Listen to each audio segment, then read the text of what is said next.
Channel पर नए हो तो वीडियो को लाइक और सब्सक्राइब जरूर करें। संकेत जो बताते हैं कि ईश्वर आपके साथ है। ईश्वर का प्रेम कौन नहीं चाहता, लेकिन ईश्वर सभी को अपना प्रेम अलग अलग रूपों में देते हैं। किसी को जीवन में अपार दुख मिलता है तो किसी का जीवन मिला जुला रहता है, लेकिन एक आम मानव के साथ जब भी बुरा होता है तो वह एक बार अवश्य यह सोचता है कि पता नहीं ईश्वर उससे प्रेम करते हैं कि नहीं। लेकिन ऐसे 8 संकेत हैं जिससे आपको पता चलेगा कि आप ईश्वर के कितने निकट हैं और ईश्वर आपसे कितना प्रेम करते हैं। पहला संकेत, ईश्वर अगर आपसे प्रेम करते हैं तो उनका सबसे पहला संकेत यह है कि आप जो भी करोगे उसमें आपको विफलता मिलेगी। जी हाँ, यह पढ़कर आपको बेशक अजीब और बुरा लग रहा होगा, मगर यही सच्चाई है कि आप हर चीज में अपना 100% दोगे, मेहनत करोगे, लेकिन आपको सफलता नहीं मिलेगी और यह बार बार होगा जब तक कि आपकी आंखें खुल नहीं जाती। दूसरा संकेत यह है कि आपका अपने ऊपर जो विश्वास है वह खत्म हो जाएगा। जब ईश्वर आपके साथ होते हैं तो आपको बिल्कुल अकेला फील होगा। आप नहीं समझ पाओगे कि आपको आगे क्या करना चाहिए। आप खुद को ऐसी स्थिति में महसूस करोगे जहां कोई आपकी मदद नहीं करेगा। आप किसी को अपनी परेशानी शेयर नहीं कर सकते और अगर बता भी दोगे किसी को तो उनके लिए यह बहुत छोटी बात होगी या वे इस पर ध्यान ही नहीं देंगे। तीसरा संकेत, इस अवस्था में दुख आप में चरम सीमा पर होगा। आपको लगेगा मानो कि इससे ज्यादा और क्या बुरा हो सकता है। आप दुख की चरम सीमा को महसूस कर लेंगे। आपने महान संतों के जीवनों को देखा होगा। उनके जीवन में बड़े से बड़ा दुख का पल आया और फिर उनके अंदर वैराग्य आया। तब इस जीवन और भौतिक सुखों से आगे ईश्वर को जानने की उनके अंदर प्यास जगी। इस प्रकार अंत में उन्होंने ईश्वर का साक्षात्कार भी प्राप्त कर लिया। इन दुखों से इंसान टूट तो जाता है, लेकिन इन्हीं दुखों से उसमें ईश्वर के प्रति प्रेम भी विकसित होता है। वह यह समझ जाता है संसार में सारे सुख नहीं है, कुछ ऐसा है जो इस संसार से परे है, जो ईश्वर ही है। ईश्वर सबसे पहले हमें हारना ही सिखाते हैं, क्योंकि जब तक आप हार को नहीं समझते हैं तब तक आप जीत को भी नहीं समझ सकते हो।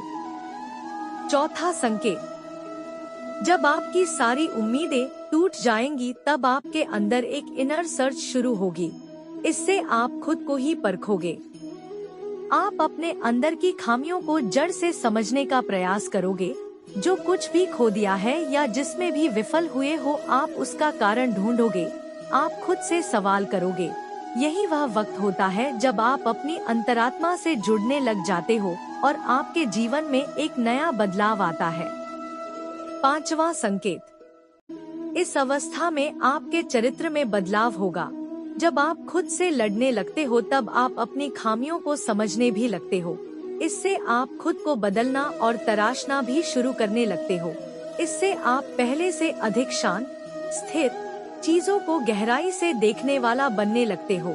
जब भी हम ईश्वर की राह में जाने लगते हैं तो वह सबसे पहले हमारे अंदर परिवर्तन लेकर आता है ताकि हम उसकी भाषा को समझ सकें। जब तक हम ईश्वर के गुणों को नहीं समझेंगे तब तक हम ईश्वर और उसके प्रेम को भी नहीं समझ सकेंगे। इसीलिए ईश्वर हमारे अंदर बदलाव लाते हैं, हमें उनकी भाषा को समझना सिखाते हैं, चाहे वो दुख हो या किसी भी जरिए से। छठा संकेत, इस अवस्था में आप किसी भी चीज में हार जीत का अनुभव नहीं करेंगे। यह वह वक्त होगा जब आप बदल चुके हैं, आपके अंदर बदलाव आ रहा है। आपका नजरिया जीवन के प्रति बदलता जाएगा, जिससे बाहर घट रही घटनाओं का असर भी आपके अंदर बहुत कम होगा। बाहर संसार में होने वाली हर घटना को आप एक नाटक की तरह देखने लगोगे, न कि एक वास्तविकता के रूप में। आपके अंदर साक्षी भाव आ जाएगा। आपके लिए सब कुछ संसार एक नाटक होगा, इससे ज्यादा कुछ भी नहीं। सातवां संकेत, जब आपको यह महसूस होने लगेगा कि आप ईश्वर के बहुत निकट हो, तभी आपको सबसे बड़ा झटका लगेगा। यह ईश्वर की सबसे बड़ी कड़ी परीक्षा होती है।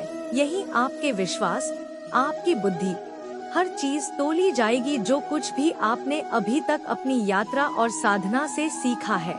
इस वक्त आपके जीवन में ऐसी ऐसी परेशानियां, दुख आदि या इतना सुख ऐशो आराम आ जाएगा कि आपको वाकई में लगेगा कि ईश्वर तो कुछ भी नहीं है, वो केवल एक झूठ है, एक छलावा है। यह समय सबसे अधिक धैर्य का होता है। अगर आप इस समय अपने पद से विचलित नहीं हुए तो 8वें संकेत के रूप में ईश्वर या तो खुद आपके समक्ष प्रस्तुत हो जाते हैं, फिर चाहे वे किसी भी रूप में हो। 8वां संकेत। 8वां संकेत ऐसा होता है जिसे शब्दों में व्यक्त नहीं किया जा सकता। इस स्थिति पर पहुंचने पर आपके मन में लेश मात्र भी संशय नहीं रह जाएगा कि ईश्वर आपके साथ नहीं है। आपको हर पल ईश्वर का आपके साथ होने का एहसास होगा। आप इस अनुभूति को पाकर मदमस्त रहेंगे और आपको ऐसी शांति और आनंद की अनुभूति होगी जिसे बातों के द्वारा नहीं कहा जा सकता है।